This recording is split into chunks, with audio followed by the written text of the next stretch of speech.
And with that, we say hello and welcome to the HQ Football Hour. I'm your host, Joe Musso, and holidays here on HQ, well, they're reserved for family and football. We'll take care of the latter for you here over the next hour, getting you up to speed with all the latest across the NFL. Cleveland Browns quarterback Deshaun Watson remains at the center of the conversation. His availability this coming season squarely in question. Watson spent 3 days this past week in a disciplinary hearing with the league. Both parties now awaiting the ruling that's expected to be delivered in the coming days. Watson's expectation is that he may be suspended for a substantial portion of the coming season, with a season-long ban not off the table as well. This all comes in response to the 24 civil lawsuits levied against Watson alleging sexual misconduct. 20 of those suits have since been settled. All right, joining us now to offer up his opinion on all the latest, CBS NFL analyst and two-time Super Bowl champ Bryant McFadden. I must say here on the holiday, the best-dressed man in the building as well. B-Mac, the Browns, they assumed that risk that came along with Watson, and now it appears that there will be a price to pay as we await the official ruling. I can't help but ask why the Browns did not do their due diligence, and if they did, why did they assume the risk to the tune of $230 million guaranteed? Well, I think they did their due diligence, and when you look at the contractual agreement between Deshaun and the Cleveland Browns, that's why he's only set to receive $1 million this year in 2022, because they believe he will be suspended this upcoming season. So they were able to, basically backload the contract, to say the least, to make sure this deal was sweet for Deshaun Watson.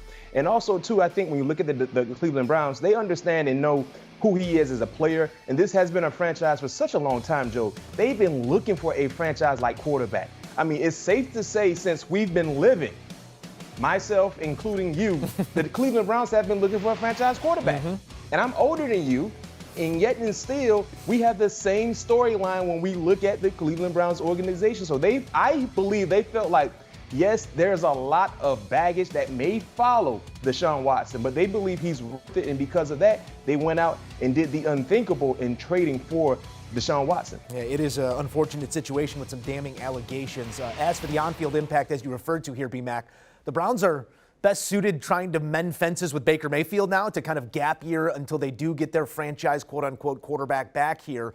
Baker was essentially discarded heading into the final year of his rookie deal with Cleveland. Mac, how should Cleveland as a front office be approaching Baker right now? Do you offer him the stage again to prove himself with the starting job, or do they move forward trying to deal him with really no leverage on their side right now? Oh, man, me personally, I think when Baker Mayfield is healthy, if you don't have Deshaun Watson, he probably gives them the best option in winning ball games. But we know Baker Mayfield, he's a guy that not necessarily loves to hold grudges, but he holds grudges.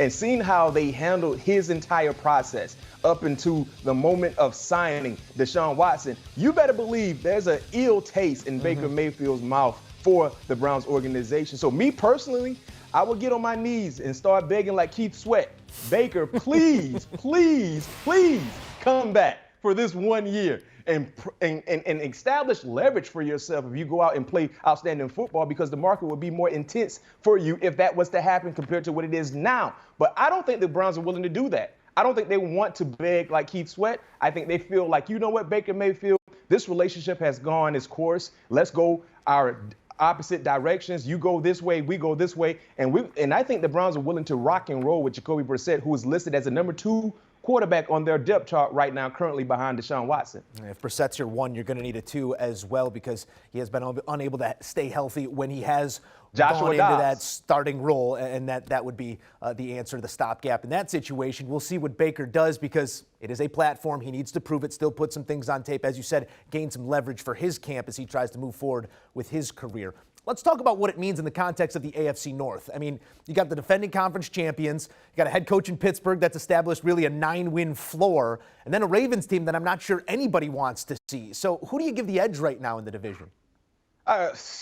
I mean, I think it's safe to say. Just do it. Go ahead. Without betting, without the odds being involved, it's a 2-team race right now, right? With the Cincinnati Bengals and the Baltimore Ravens, especially if the Ravens, if they're healthy with an MVP quarterback in Lamar Jackson. But when it comes to juice, and Joe, I love juice. You love juice as well. Sell me. When it comes to trying to put money in your pocket, the best value is the Pittsburgh Steelers. It is. And here's why.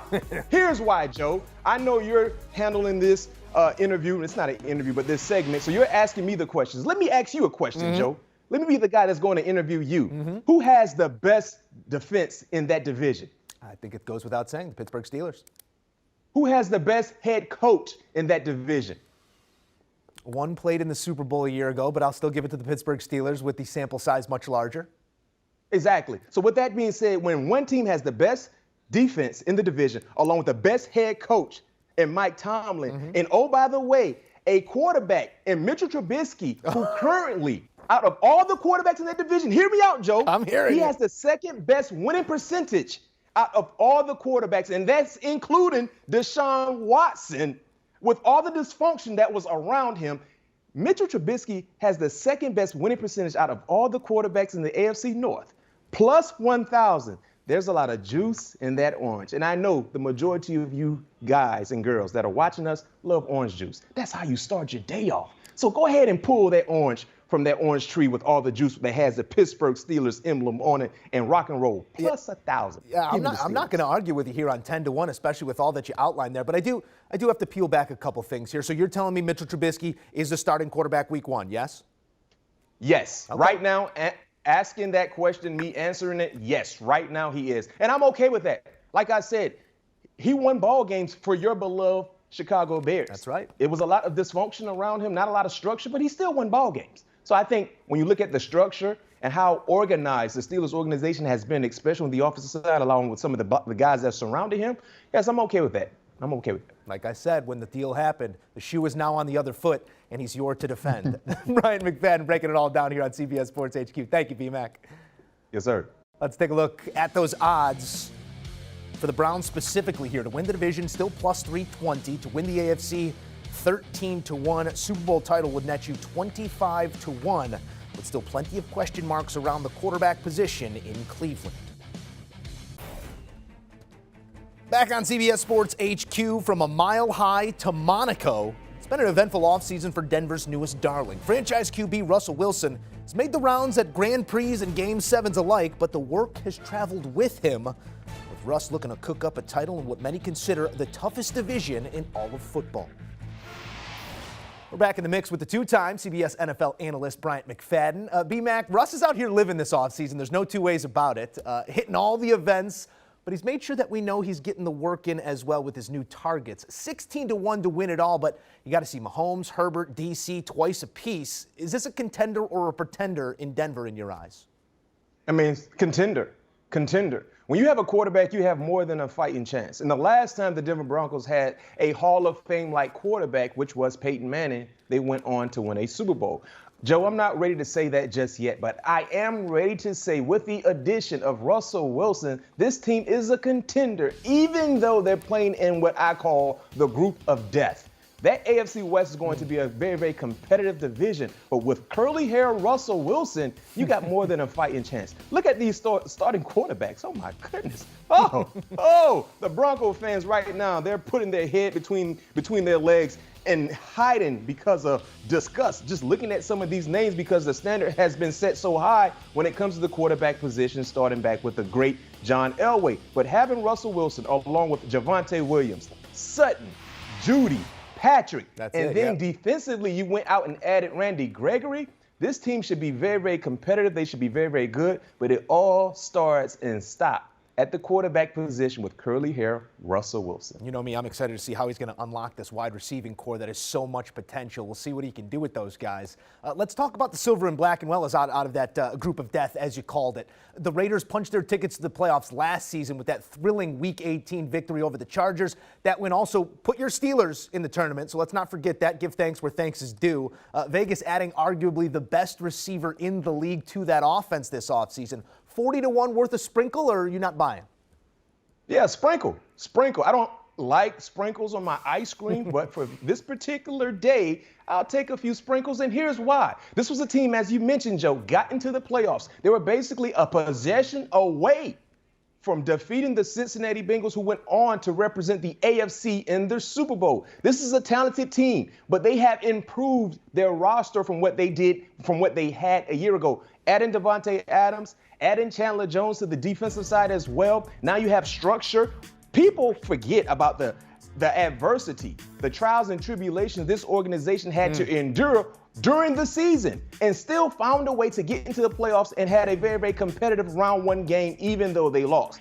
Throw all of that out of the window and now just be able to indulge in paradise with structure on the coaching staff, along with this man right here. This is a man who's been playing top-notch football for quite some time. We oftentimes overlook Derek Carr and what he's been able to do, but adding Devontae Adams to the fold, yes, this team, in my opinion, even though, like I said, they're playing in a group of death, the AFC West is going to be competitive, but I believe they're a contender. Yeah, there you see the passing numbers with a carousel of targets in his. Put some respect on Derek Carr's name, please. That's it, man. He's a heck of a leader, too, and it speaks to the situations that they went through, the way that team was able to galvanize and stay together, punch their ticket to the playoffs. We'll see what they can do coming out of that division this go-around. Let's pivot to the AFC South, where the Colts are, again, an in vogue pick as they have been the last couple years. 98% of the total on Indy handle has come out in Vegas on the over 9.5 wins. Plenty of public trust in Matty Ice and Jonathan Taylor, but at 25-1, do you position them as a true contender?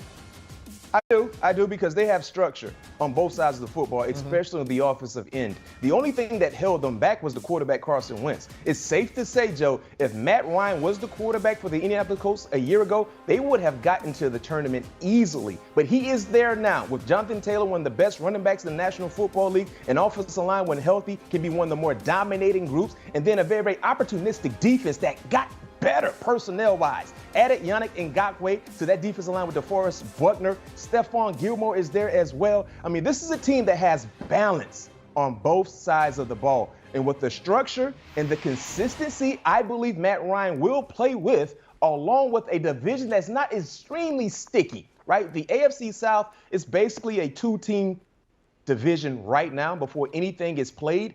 I think they have an easier way to get into the tournament. And we all know, when you get into the playoffs, anything can happen. So, yes, I do believe they're a contender. Structure, consistency, and urgency with Matt Ryan wanting to get this thing done in the twilight of his career, getting a fresh breath of fresh air, that is, in Indianapolis. We'll see how it plays out. I feel like we might have buried the lead here a little bit. This is quite literally a Dallas Cowboys segment. For 3 decades or so, Dallas fans have been caught somewhere between contender and pretender. We know what the expectation is out of the big office there in Big D, in which each passing year, the pressure does intensify. 18-1, juicy enough for you to call them a contender? No, I'm sorry, Cowboy fans. I think they're a pretender this year. And the reason why, for such a long time, as you said, 30-plus years, this is a team that has been searching. The last time they were legit contenders, New York Undercover was one of my favorite shows. And that was in the mid to late 90s. New York Undercover has been long gone for such a long time. Not on anymore. Well, showing replays, and I love them, by the way. But they're not there yet. I think the Cowboys missed their window of opportunity. And here's why I say that, is because for such a long time, over the last two plus years or so, the NFC East has been watered down. The Cowboys have nothing to show for playing in a watered down division. Now the NFC East is starting to, gain some energy. Some of the bad teams are starting to improve.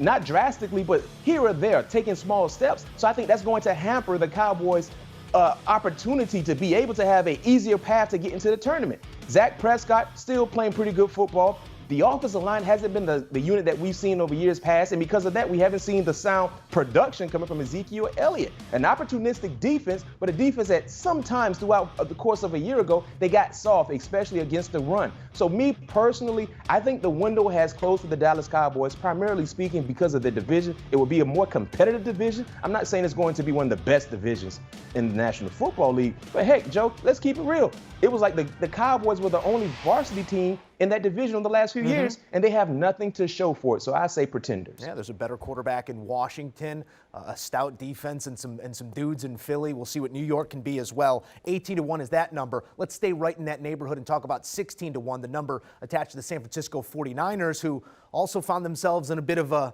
quarterback controversy, quarterback purgatory, if you will. Jimmy G still on that roster. Going to be a very expensive backup quarterback if it is Trey Lance week 1. Which quarterback are you rolling with, and does that make them a contender or pretender? Trey Lance. Trey Lance is the guy. People can say, well, he hasn't earned the job yet. He haven't earned the job yet, but it's his job. When you draft the guy as high as they did, it's a matter of time before he jumps into the saddle to be a ringleader for the offense. But I think this is a team that's a contender, and here's why. Kyle Shanahan. I mean, with Sean Payton now retired from the game, he is the best play caller in the league.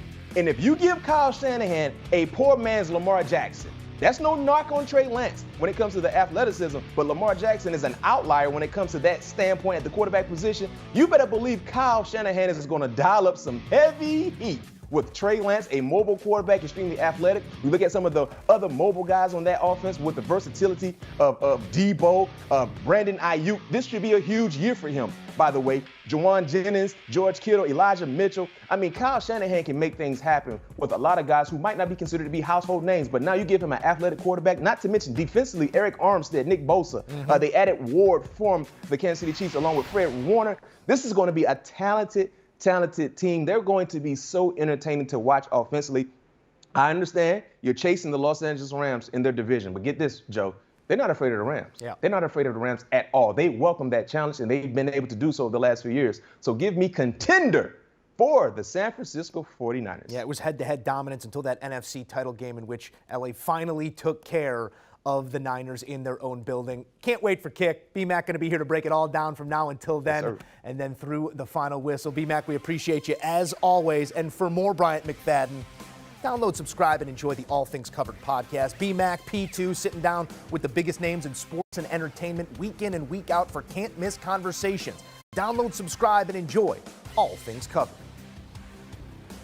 Do you want a sports network that delivers everything that matters about the game? The highlights, the picks, the instant analysis, no yelling, no fake debates, no politics. Hit the subscribe button and never miss a moment.